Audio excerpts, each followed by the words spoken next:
নববর্ষের রাতে চাঞ্চল্য ছড়ালো উত্তর দিনাজপুরের রায়গঞ্জে। যুব তৃণমূল কংগ্রেসের সহসভাপতি নবেন্দু ঘোষকে খুনের অভিযোগ ঘিরে উত্তেজনা গোটা এলাকায়। পুলিশ ও স্থানীয় সূত্র জানা গেছে, বুধবার গভীর রাতে বাড়ির পাশের একটি মাঠে বন্ধুদের সঙ্গে পিকনিক করছিলেন নবেন্দু ঘোষ। রাত 12:30 নাগাদ পিকনিক স্থল থেকে কিছুটা দূরে তাকে রক্তাক্ত অবস্থায় পড়ে থাকতে দেখেন স্থানীয় বাসিন্দারা। দেহের একাধিক জায়গায় গুরুতর ক্ষতচিহ্ন চোখে পড়ে। স্থানীয়দের সহযোগিতায় আশঙ্কাজনক অবস্থায় তাকে রায়গঞ্জ মেডিকেল কলেজ ও হাসপাতালে নিয়ে যাওয়া হলে কর্তব্যরত চিকিৎসকেরা তাকে মৃত বলে ঘোষণা করেন। দাদা, আমি সেটা সম্বন্ধে কিছু জানি না। রাত্রে 12টার সময় আমাদের ওখানে পিকনিক হচ্ছিল, তার আগে এসে মা আমাদের সঙ্গে হ্যাপি নিউ ইয়ারে করে তারপরে বাড়িতে গেল। তো ওখানে একটা ওর ফোনও ছিল, বলল যে মা আমার ফোন আছে ওখানে, হ্যাঁ জানো ফোনটার কত দাম? বললো 1 লাখ 1.5 লাখ টাকার মতো। হ্যাঁ, তো যাই হোক, সেই সম্বন্ধে ওর তো কিনেছে, কদিন আগে কিনেছে ওকে। আর তারপরে বললো, আমার মেয়েকে আমার শালি ফোন করেছে যে দাদা কোথায়, বলে টুকাই কোথায়। তো আমাকে ডাকছে, বলে কী হয়েছে দেখি, বাড়ি দেওয়া জল দেখি অনেক লোকজন। আমি বলছি তাহলে দাদা নেই, তাহলে তোর দাদা নাই এই পৃথিবী। তাই আমি ওদের জিজ্ঞেস করলাম, ওরা আমাকে কিচ্ছু বললো না দাদা। এমন বন্ধু যে তখনই আমার বললো না। কি চাইছেন এখন? আমরা দাদা আর কি চাবো, যে ধরা পড়ুক, আর কি কেন ওটা হল। পরে শুনলাম যে রাত্রিবেলা এখানে গুলি হয়েছে। এই যে আমাদের পাশে বাড়ি নবেন্দুকে নাকি গুলি করে গেছে। কারা গেছে এটা আমরাও জানি না, কেউ জানি না। যারা ছিল তাদেরকেও আমি দু একজনকে জিজ্ঞেস করলাম, বললাম জানি না। এখানে কিচ্ছু ব্যাপার নেই। গুলিটা কোথায় হয়েছিল? ওই যে মাঠে আতঙ্ক ছায়া পড়ে গেল। কি বলবেন এই বিষয়ে? এই বিষয়ে আর কি বলার আছে, এটাকে দেখতে হবে প্রশাসনকে। ছেলেটি আমাদের সঙ্গে মিশতো, ভালো ছিল। পুলিশ সূত্রে জানা গিয়েছে, নবেন্দু ঘোষের বুকে আঘাতের স্পষ্ট চিহ্ন মিলেছে। ঘটনার সূত্র ধরে পুলিশ এলাকায় লাগানো সিসিটিভি ফুটেজ খতিয়ে দেখা শুরু করে। সেই ফুটেজ খতিয়ে দেখে দুজনকে গ্রেপ্তার করেছে পুলিশ। ধৃতদের নাম পিন্টু সাহা ওরফে ছোটু এবং শুভম পাল। পুলিশের দাবি, ধৃতদের কাছ থেকে একটি আগ্নেয়াস্ত্র উদ্ধার করা হয়েছে। স্থানীয় সূত্রে জানা গিয়েছে, নবেন্দু ঘোষ রায়গঞ্জের অত্যন্ত পরিচিত রাজনৈতিক মুখ ছিলেন। তিনি দীর্ঘদিন ধরে রাজনীতির সঙ্গে যুক্ত ছিলেন। অতীতে তিনি জাতীয় কংগ্রেসের সঙ্গে যুক্ত ছিলেন এবং সেখানে একাধিক গুরুত্বপূর্ণ দায়িত্ব সামলান। পরবর্তী সময়ে তিনি বিভিন্ন রাজনৈতিক দলের সঙ্গে যুক্ত হন এবং শেষ পর্যন্ত তৃণমূল কংগ্রেসে যোগ দেন।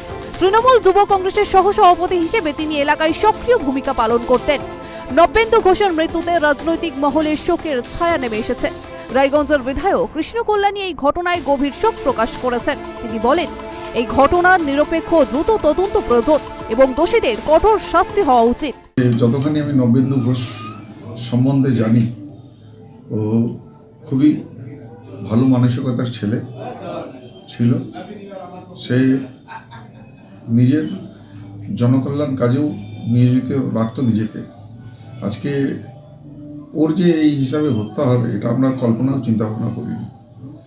তো এটা সত্যি আমাদের জন্য খুবই দুঃসংবাদ।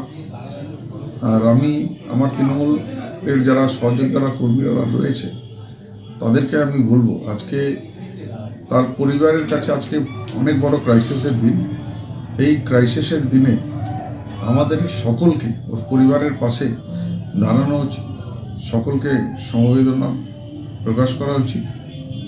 এই ক্ষতিটা আমরা হয়তো পূরণ করতে পারবো না, কিন্তু তার পরিবারের সাথে থেকে তাদের যদি একটু মনোবল আর শক্তির যদি সঞ্চার ঘটাতে পারি, তাহলে আমরা নিজেকে ধন্য মনে করব।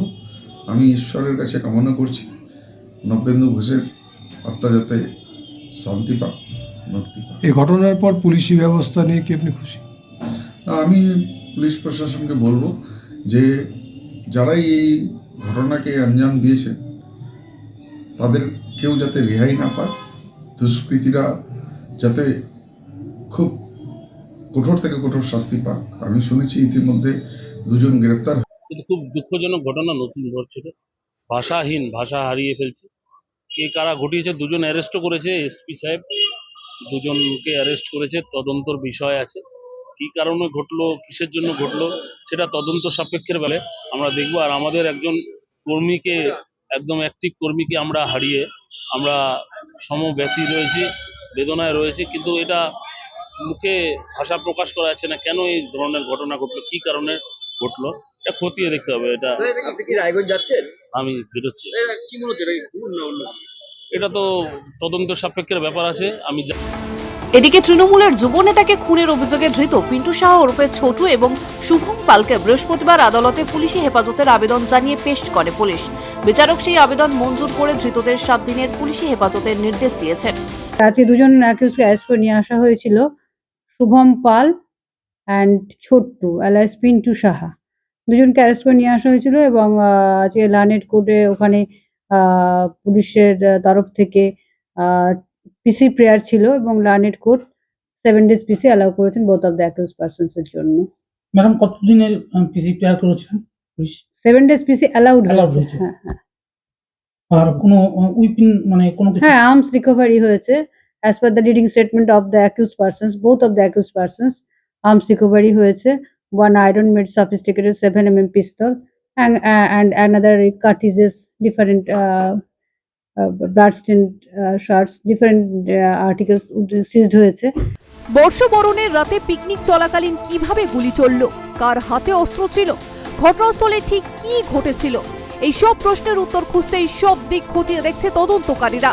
ঘটনার তদন্তে নেমে এলাকায় উত্তেজনা নিয়ন্ত্রণে পুলিশ টহলও বাড়ানো হয়েছে। রায়গঞ্জ থেকে অনিমেষ সরকারের রিপোর্ট, কেটিভি বাংলা।